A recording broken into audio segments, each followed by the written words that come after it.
गाथाओं के सफर में आज हम चलेंगे हिंदुस्तान के व्यापारियों के देश गुजरात में।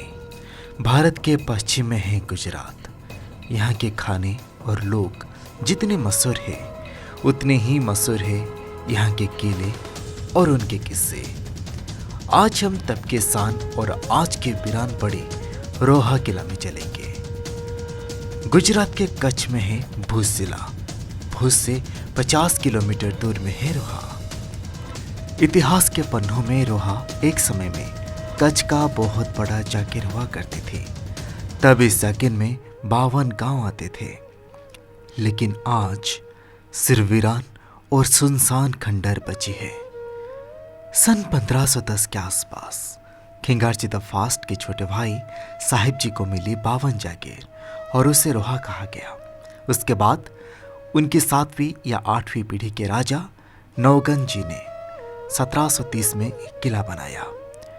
फिर अलग अलग राजाओं ने अलग अलग समय में किले को डेवलप करते गए। सिंध के राजा और उनके बेटे संसार और गोगा में राजगादी को लेकर मतलबा हुआ, जिसके चलते संसार ने दिल्ली के सुल्तान अलाउद्दीन खिलजी से मदद लिया। मगर अलाउद्दीन खिलजी ने सिंध में जो तबाही किया उसे देखकर संसार का मन बदल गया और राजकुमार ने खिलजी से बगावत करके मारा गया।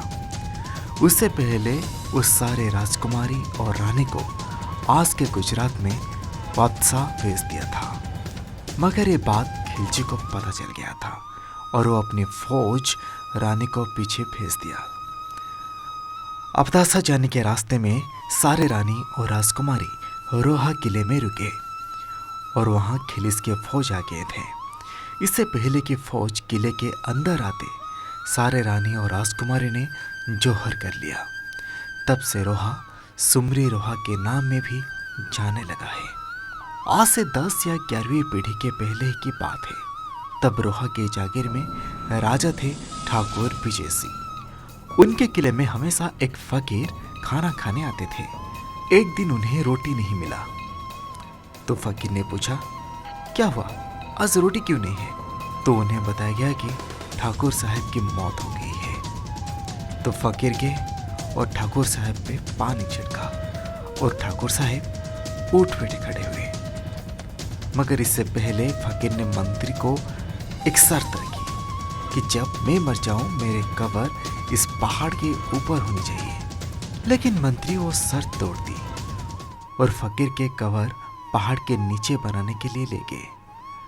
तब मरे हुए फकीर उठ खड़ा हुआ, बोले कि मुझे कहाँ ले जा रहे हो, अब सब खत्म। ये बोल के फकीर फिर सो गया।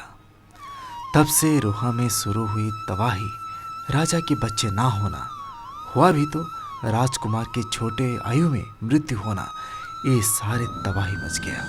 2001 के भुज की भूकंप ने बची हुई किला को भी तोड़ दिया।